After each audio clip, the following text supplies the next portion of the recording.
Bismillahirrahmanirrahim. Assalamualaikum warahmatullahi wabarakatuh.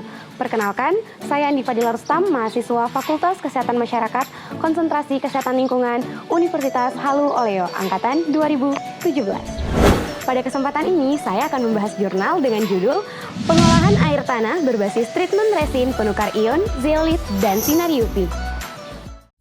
Nah, pada bagian pendahuluan dijelaskan mengenai penyebab penurunan kualitas air. Salah satunya adalah tercemarnya air sumur akibat dari kepadatan penduduk, pembuatan WC, septic tank, dan sumur resapan yang tidak memenuhi persyaratan, baik dari segi kualitas maupun dari segi tata letak dari sumber pencemar.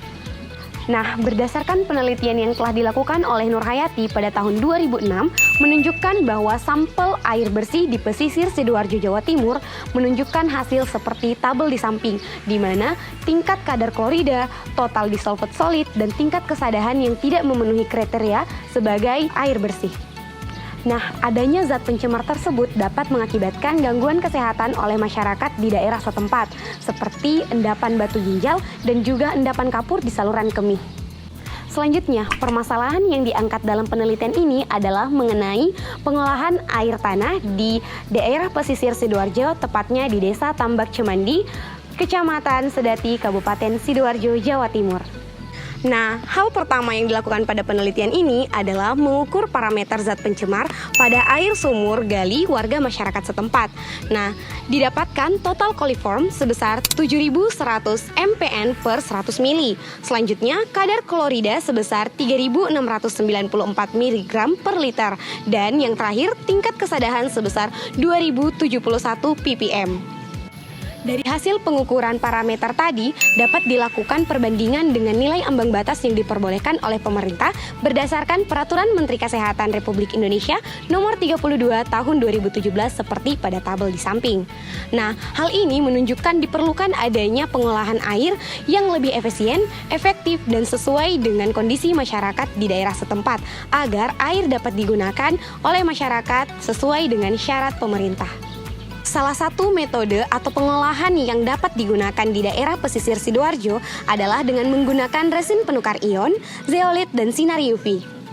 Nah, adapun alat yang digunakan dalam pengolahan air di jurnal ini adalah seperti pada gambar di samping, di mana air akan dilajukan menuju treatment zeolit pada tabung VRP dari tendon air baku yang ditunjukkan pada bagian pertama, menggunakan pompa celup yang ditunjukkan pada bagian kedua, dan dilengkapi dengan keran air yang ditunjukkan pada bagian ketiga dan diatur oleh flow meter yang ditunjukkan pada bagian keempat.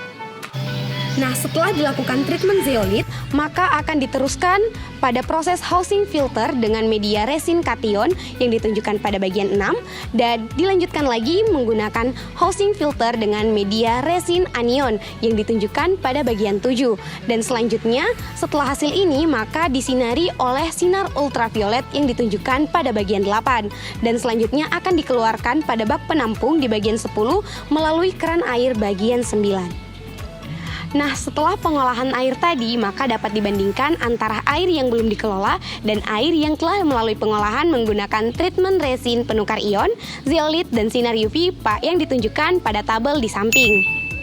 Nah, tabel ini menunjukkan penurunan parameter zat pencemar yang cukup signifikan. Namun, dari hasil pengolahan ternyata belum memenuhi standar yang dikeluarkan oleh pemerintah dalam Peraturan Menteri Kesehatan Republik Indonesia Nomor 32 Tahun 2017. Di mana nilai ambang batas dari kadar klorida seharusnya adalah di bawah 600 mg per liter, tingkat kesadahan 500 mg per liter, dan jumlah bakteri coliform sebesar 50 mpn.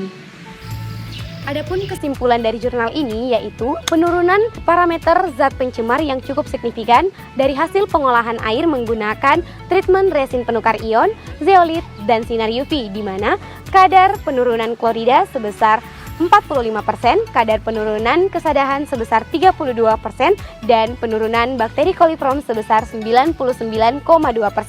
Namun, parameter ini belum memenuhi persyaratan air bersih berdasarkan Peraturan Menteri Kesehatan Nomor 32 Tahun 2017. Semoga bermanfaat. Lebih dan kurangnya mohon dimaafkan. Billahi taufiq wal hidayah. Wassalamualaikum warahmatullahi wabarakatuh.